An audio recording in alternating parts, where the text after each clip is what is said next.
नमस्कार जय हिंद साथियों।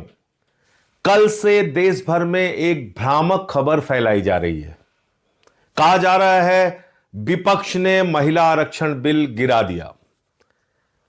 सारा गोदी मीडिया चिल्ला चिल्ला के चीख चीख के वही बात कह रहा है जो मोदी जी कहते हैं, जो भारतीय जनता पार्टी के लोग कहते हैं। मैं तो कह रहा हूं इन चैनलों को अपना नाम बदल के बीजेपी के नाम से रख देना चाहिए। बीजेपी का मीडिया प्रकोष्ठ बन के लोग काम कर रहे हैं। एक झूठी और भ्रामक खबर कि महिला आरक्षण बिल विपक्ष ने गिरा दिया, यह चलाया जा रहा है। और कल से मैं देख रहा हूं पूरी की पूरी भारतीय जनता पार्टी महिला हितैषी बन गई है। वो पार्टी जिसकी मातृ संस्था आरएसएस ने 100 वर्षों में एक भी महिला प्रमुख नहीं बनाया आरएसएस का। वो पार्टी जिसकी मातृ संस्था आरएसएस में महिलाओं का प्रवेश वर्जित है, वो भारतीय जनता पार्टी और जनसंघ जिसका आज तक कोई भी अध्यक्ष महिला नहीं हुआ।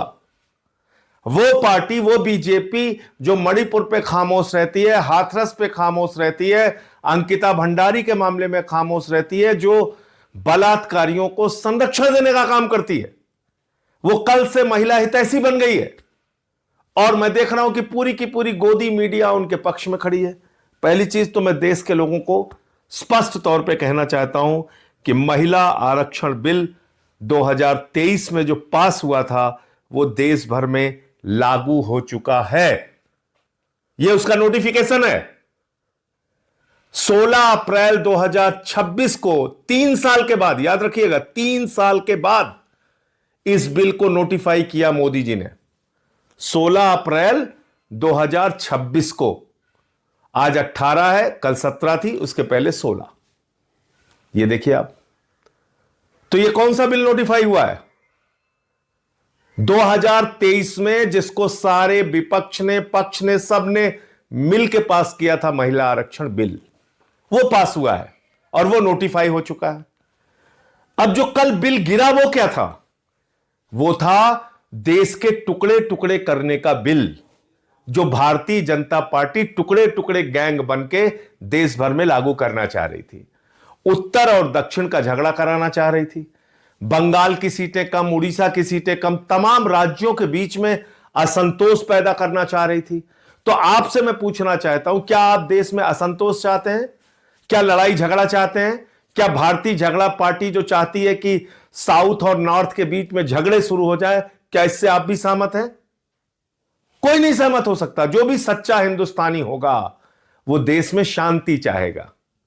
और इसलिए सारे विपक्ष ने ये डीलिमिटेशन का बिल, ये महिला आरक्षण बिल की आड़ में जो एक घिनौना खेल खेलने की कोशिश भारतीय जनता पार्टी कर रही थी, वो संशोधन गिराने का काम किया है। वो संविधान का संशोधन गिराने का काम किया है। 23 का पास हुआ महिला आरक्षण बिल आज भी लागू है, उसमें कहीं कोई परिवर्तन नहीं हुआ है। अब वो क्या था ये भी आप सुन लीजिए। महामानव ने 2023 में जो महिला आरक्षण बिल पास किया था, उसमें उन्होंने लिखा था कि पहले जनगणना होगी, जनगणना के बाद डिलिमिटेशन होगा, डिलिमिटेशन के बाद आरक्षण होगा। यह किसने लिखा था? 2023 में महामानव आदरणीय नरेंद्र मोदी जी, उन्होंने लिखा था। हमने नहीं लिखा था, गोदी मीडिया के लोगों, हमने नहीं लिखा था। यह आपके महामानव आदरणीय नरेंद्र मोदी जी ने लिखा था 2023 के बिल में। और तब हमने कहा कि भाई 543 में 33% आरक्षण दे के मामला खत्म करो ना। क्यों इतना लेट कर रहे हो कि पहले जनगणना होगी, फिर डिलिमिटेशन होगा, फिर आरक्षण होगा, और ये 29 के बाद यानी कि 34 में लागू होता मोदी जी के हिसाब से, जो 23 के बिल में है। अब वो 3 साल के बाद कह रहे हैं नहीं साहब हम बड़े हितैषी हो गए हैं, हम तो बस इसको पास करना चाहते हैं। ये कितनी झूठी और बेबुनियाद बात है कि 3 साल तक वो 2023 का बिल इन्होंने नोटिफाई नहीं किया था, जिसके ऊपर संशोधन लेके आए। 16 अप्रैल 2026 को आनंद फानंद में उसको नोटिफाई किया इन्होंने। और अखबारों की हेडिंग आप देखिए। चलिए गोदी मीडिया वाले गलती करते हैं, बात समझ में आती है, मैं आपको दिखाता हूं। ये अखबारों की हेडिंग पढ़ के तो मुझे इन लोगों के दिल दिमाग पे तरस आ रहा है कि क्या ये सोचते हैं, क्या कैसे काम करते हैं।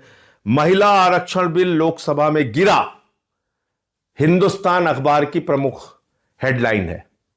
अब आप देखिए, महिला आरक्षण पर विपक्ष का अड़ंगा, दैनिक जागरण अखबार की हेडलाइन है। ये आप पढ़े लिखे संपादक होके अखबारों के, आप इस तरह की खबरें, भ्रामक और झूठी खबरें फैला रहे हैं। महिला आरक्षण बिल तो लागू हो चुका है देश भर में। आगे बढ़ते हैं। अब बात आती है डीलिमिटेशन के नाम पे ये क्या करना चाह रहे थे। ये इस बिल को आनन फानन में क्यों लेके आए? क्योंकि इनको बंगाल और तमिलनाडु का चुनाव दिख रहा था। इनको लगा हम देश भर में ये प्रचारित करेंगे कि देखिए देखिए साहब, महिलाओं के आरक्षण के खिलाफ है पूरा का पूरा विपक्ष और हमको चुनावी फायदा हो जाएगा। लेकिन मामला उल्टा हो गया। मामला यह हो गया कि आप 2011 की जनगणना के मुताबिक डीलिमिटेशन करने की बात कर रहे थे, जिसमें बंगाल की सीटें कम हो रही हैं, तमिलनाडु की सीटें कम हो रही हैं। तो उन लोगों ने अपने अपने राज्यों में इसको बड़ा मुद्दा बना दिया। तो लेने के देने पड़ गए, लेने के देने पड़ गए मोदी जी को। जिसने भी उनको मूर्खतापूर्ण सलाह दी वो लेने के देने पड़ गए। अब तमिलनाडु में मुद्दा बन गया कि उनका प्रतिनिधित्व आप कम कर रहे थे, बंगाल में मुद्दा बन गया कि उनका प्रतिनिधित्व आप कम कर रहे थे। तो इसका भारी नुकसान बंगाल और तमिलनाडु के चुनाव में आपको उठाना पड़ेगा। दूसरी बात, कितना घिनौना खेल खेलती है बीजेपी।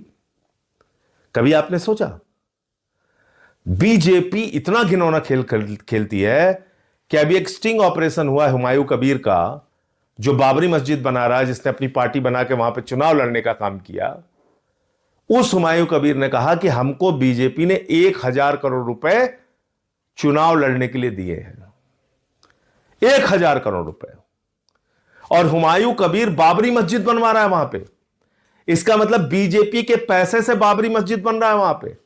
इतना ही नहीं, हुमायूं कबीर को केंद्र सरकार ने जेड कैटेगरी की सुरक्षा दी है। जो व्यक्ति बाबरी मस्जिद बनवा रहा है उसको मोदी ने जेड कैटेगरी की सुरक्षा क्यों दी है? क्या इतना नहीं सोच पा रहे हैं आप लोग? क्या इतनी आंखों पे पट्टी बांध ली आप लोगों ने कि कितना घिनौना खेल खेलती है बीजेपी? इसलिए इन लोगों से सावधान रहिए।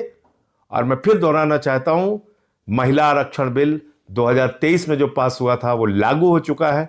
डीलिमिटेशन बिल के जरिए जो देश के टुकड़े टुकड़े करने की, आपस में लड़ाने की, उत्तर दक्षिण का झगड़ा कराने की जो कोशिश थी, वो कोशिश विपक्ष ने मिलकर नाकाम किया है। जय हिंद।